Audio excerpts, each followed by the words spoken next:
I'm here to talk to you about the problem of slavery. It didn't end in the 1860s. It's a social malady that's with us today, and it's increasing in its scope and virulence. The desire to enslave our fellow man is unfortunately intrinsic to the human character. It has been with us since the beginning of time, on every continent and in virtually every culture, from ancient Egypt to Babylon to Greece and Rome, Africa, Asia, Europe, and the United States. Germany and Japan openly practiced widespread slavery only 50 years ago, and the Soviet Union until less than a decade ago. China even today. It's a disease of our human nature, and yet people are under the impression that it no longer exists. I say to you that in a subtle form it exists in America today, and it's becoming less subtle and more manifest. Madison Avenue has just cleaned it up a little bit, dressed it up in new words. The slave master is now Big Brother, someone to protect you, someone to confide in. But it's all the same. He owns your life. And this may sound far-fetched, but I think I can prove it. When the IRS allows you a tax deduction, they and their congressional collaborators and the media call it a tax subsidy. In other words, they designate it as a gift to you, a subsidy. The only way they could conceive this terminology is by presupposing that they, i.e. the government, own all the money. Their view is that they're entitled to it all. That which they allow you to keep is their compassionate and generous gift to you. How can this be? You create the money by your efforts, your sacrifice, your creativity, your risk-taking. So how can it belong to them? It's very simple. They own you. They own everything you produce, your money, your house, your thoughts and ideas, your children. If you go to a foreign country to work, you still have to pay the U.S. income tax. You could dig a hole in the middle of Siberia and they'd be entitled to a cut of your wages because in their minds, under their law, they own you. They create arcane and esoteric laws to criminalize you. You may try, but you can't obey them. You can't even understand them without a lot of professional help. You have to run around slavishly collecting little pieces of paper, receipts, 7 years of detailed financial records because you might be called on to give an account of yourself to the big boss man. And if you've made a mistake, he can take everything you have. He loves it that way. That's total power over you, slavery. I don't remember when we, the people, signed over ownership of ourselves. It just gradually happened by them taking more and more of our freedom. But here's the worst part. It's really only just begun. In this modern age, the information age, getting your money is not enough, even though money, don't let anyone deceive you, is the material source of your freedom. Now, however, they want your mind. If you deviate in your thinking, if you commit one of the 10,000 taboos, and they perceive your actions as a threat, they'll come out and kill you.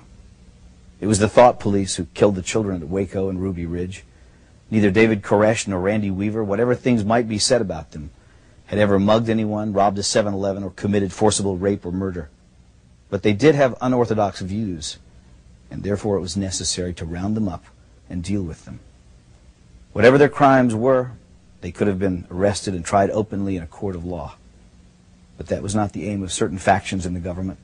These statists wanted a massive demonstration of force to show who was boss.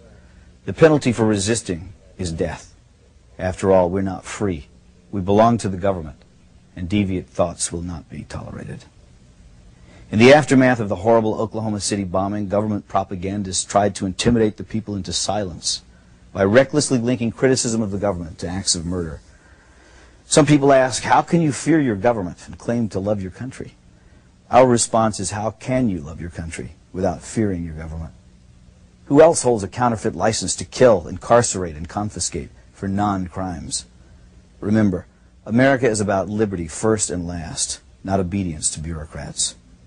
The Washington power clique wants you to shut up, get in line, do what you're told to do, and most outrageously, think what you've been told to think. We have hundreds of politicians and thousands of lobbyists crawling all over Washington, thinking of ways to control you, to extend their will over you, to subvert your freedom and replace it with their will, to capture, that is, to steal your life force. And so we should all be very angry, because anger is the engine that drives our will to resist. And without resistance, without awareness, they will take it all.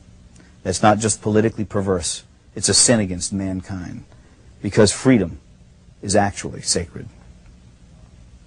Drop an ant into a jar and seal the lid. It will spend the rest of its life trying to get out. It has nowhere to go, but it wants to be free.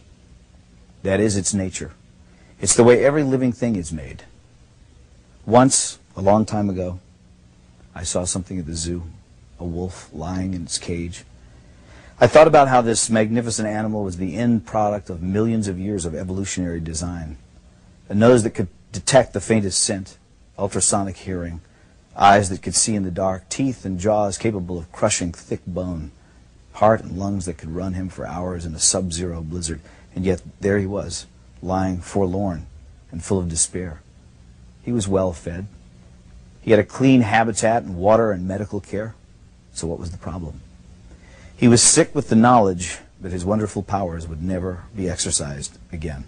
And so he lay there, his head on his paws, staring blankly ahead at perhaps some imaginary forest that he could never reach because there were bars around him. They had not killed his body, but they were destroying his soul. God gave Adam and Eve freedom, even though he knew they would invite death into the world. That's how important freedom is in the divine scheme of things, and that's why we urge you to defend it always.